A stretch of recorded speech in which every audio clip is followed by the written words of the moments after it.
जलाल की मौत के फौरन बाद एक तरफ बेनजीर को मार डालना और दूसरी ओर अबुल मलिक को खत्म कर देना। याद रहे, तब तक ये बात सिर्फ हम लोगों के बीच रहनी चाहिए।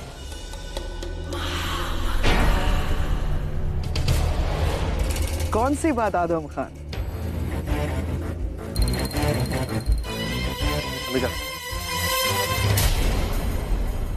ऐसी कौन सी बात है जो हमें बताने की जरूरत नहीं है? अम्मी जान हमसे मसलत कर रहे थे कि कैसे बाज भालू को दबाया जाए। इन्होंने पूछा कि क्या अम्मी जान को इसके बारे में खबर है। हमने कहा नहीं, वो नहीं जानती और ना उन्हें जानने की कोई जरूरत है। आखिर ये काम शहंशाह और आपने हम पर सौंपा है। बेशक, जंगी मामलात में हमें आदम खान पर पूरा भरोसा है। वैसे आदम खान कब कूच करेंगे मालवा के लिए? जैसे ही शहंशाह का निकाह हो जाए अम्मी जान, बाज बहादुर सोचेगा कि हम जश्न में मशरूफ हैं और अचानक हम उस पर हमला बोल देंगे।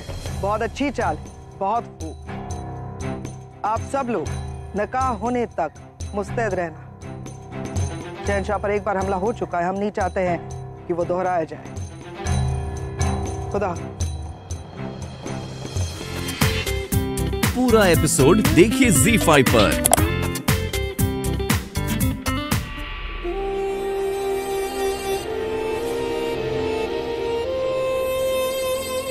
जलन नाम की चीज का भी जवाब नहीं। बेनजीर की जलन ने जोधा बेगम को कहां से कहां पहुंचा दिया।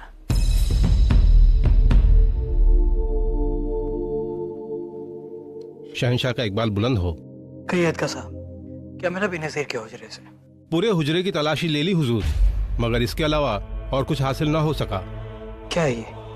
पता नहीं शहंशाह, ताला लगा है।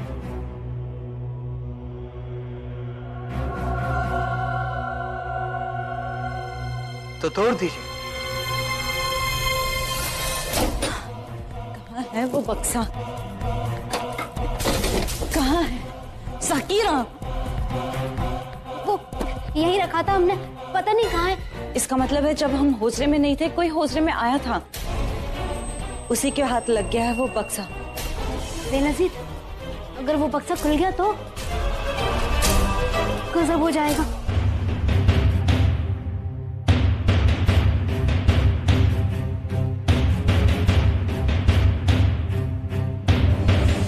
क्या है ये? जहर मोहरा है उसमें, जहर काटने की दवा। कोई उसे पहचानेगा नहीं, क्योंकि हमने उसे मोती की शक्ल में बनाया था। अगर उसे कोई देख भी ले तो उसे ये नहीं पता चलेगा कि वो जहर मारने का अर्क है। इन औरतों की विरासत कमाल की है अतका साहब। हमें समझ नहीं आता कि इन्हें हीरे ज़वारातों से इतनी मोहब्बत क्यों है। खैर, क्या कुछ और मिला बेनजीर के हुजरे से? नहीं हुजूर।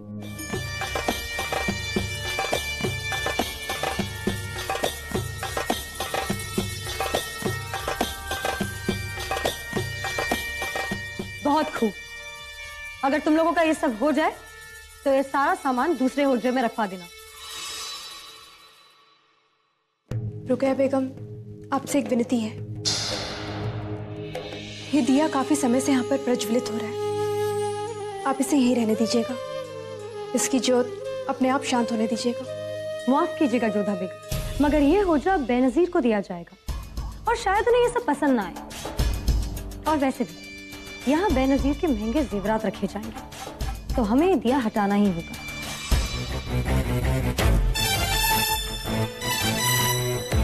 रुकिए बेगम, हम आपसे और कुछ नहीं मांग रहे, बस इस दीपक को यहाँ से मत हटाइए। जोधा बेगम, जब यहाँ मूर्ति ही नहीं तो इस दिए का क्या काम?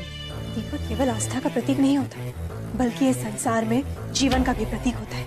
कई महीनों से दीपक यहाँ पर जल रहा है, और यदि दीपक स्वयं बुझ जाए तो कुछ नहीं, परंतु उससे बुझाया नहीं जाता, ये अपशगुन होता है। ये सब बातों में हम यकीन नहीं रखते। ये दिया यहाँ से हटेगा ही।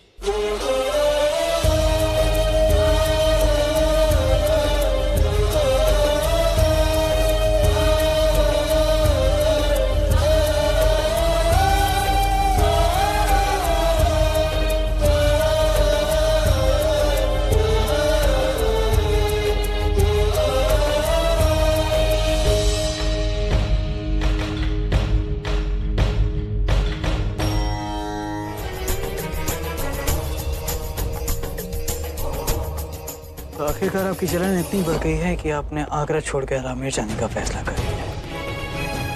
नहीं शहंशाह, इस तरीके से हमारे मायके वाले हमें नहीं अपनाएंगे और ना ही हम अपना ससुराल छोड़कर जा रहे हैं। हाँ, बस किसी ने हमें कक्ष खाली करने को कहा है, सो हम जा रहे हैं। लेकिन आप ये हुजरा खाली क्यों कर रही हैं? क्योंकि हमें कहा गया है कि कक्ष किसी और को देना है। यदि आपकी ऐसी इच्छा है तो ठीक है, हमें कोई आपत्ति नहीं है। हमने कब कहा? और किसको दिया जा रही है हुजरा? अब आप इतना भी अभिनय मत कीजिए शहंशाह। आप चाहते हैं कि कक्ष बेनजीर को दे दिया जाए तो ठीक है ना, हम तैयार हैं, हमें कोई आपत्ति नहीं है। परंतु बात केवल दीपक की थी।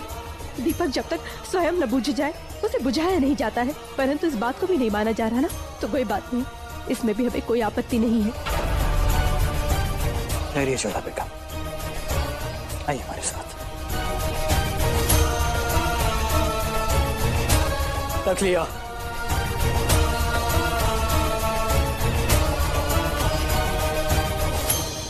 सब क्या है रुकैया? हमने कब तुम्हें जोधा बेगम से उनका हुजरा खाली करवाने को कहा? नहीं कहा, लेकिन हमने ऐसा किया आपकी सहूलियत के लिए। और फिर आपने सारे हरम की जिम्मेदारी हमें सौंपी। हम जो चाहे कर सकते हैं। और अब आपकी नई बेगम आ रही है, तो आपकी सहूलियत के लिए हमने उन्हें आपके नजदीक वाला हुजरा दिया है। हमारी सहूलियत की फिक्र करना छोड़ दो रुकैया। जोधा बेगम में इसी हुजरे में रहेंगी। गुस्ताखी माफ हो शहंशाह, लेकिन हरम के मामलात की जिम्मेदारी आपने बेगम रुकैया को सौंपी है। आपके ख्वाबगाह को छोड़कर बाकी सारे ख्वाबगाह कब, किसे, कैसे सौंपने हैं, ये सारी जिम्मेदारी आपने बेगम रुकैया पर छोड़ रखी है। अब इसमें दखल देना आपकी जुबान से हटना होगा। मगर बड़ी अम्मी, हमने भी जोधा बेगम को जुबान दी है कि हम उनके मजहब, उनकी इबादत में दखल नहीं होने देंगे। हम उनके धर्म को पूरी इज्जत बख्शेंगे। शहंशाह, जोधा बेगम को दी हुई जुबान के लिए आप हमें दी हुई जुबान से फेर जाएंगे? ठीक है, हम तुमसे तुम्हारा हक नहीं छीनेंगे रुकैया। हमारे हुजरे से हमारे हर सामान को इस हुजरे में लाया जाए। ये आप क्या कर रहे हैं? रुकैया, हमने तुम्हें भले ही हरम का मुख्तियार बनाया, मतलब तुम्हें हक दिया है कि तुम तय कर सको कि कौन सी बेगम किस हुजरे में रहेंगी, किस हुजरे में नहीं। लेकिन हम कहाँ रहेंगे ये तय करना तुम्हारे हक से बाहर है।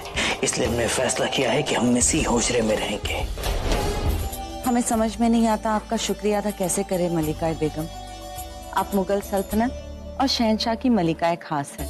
आपने इस कनीज को इतनी इज्जत बख्शी। हम कहने को बेगम होंगे, मगर जिंदगी भर आपकी गुलाम बनकर हम आपका सजदा करेंगे, आपके सामने झुकेंगे।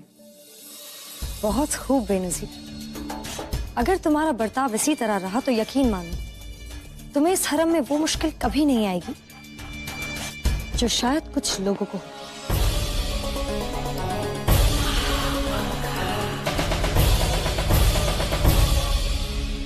हम कोशिश करेंगे कि मलिकाए खास की शान में कभी कोई गुस्ताखी ना हो। आदाब। आदाब।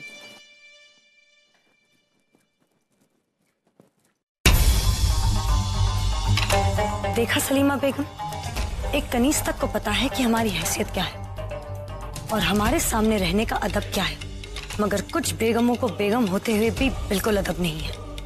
बहुत समझदार है बेनसीर, जानती है कि अपना ओहदा बनाने के लिए शहंशाह की नहीं हमारी नजरों में उठना होगा। लेकिन कुछ नासमझ बेगम उनके दिल में जगह बनाना चाहती हैं जो उनके पास है ही नहीं। भूल जाती हैं कि हम मलिकाए खास हैं और मलिकाए खास के सामने सर उठाने का मतलब है अपने आप को आम बना लेना। इस हरम में बेगम और बांदियां तो आती जाती रहती हैं, लेकिन आखिर में कुछ टिकता है तो हमारा और जलाल का रिश्ता, हमारी दोस्ती। और हम ये सब आपको इसलिए बता रहे हैं क्योंकि आपका ओहदा हमारे ठीक बाद आता है, तो आपको पता होना चाहिए कि मुगल हरम किस तरह काम करता है। पूरा एपिसोड देखिए ZEE5 पर।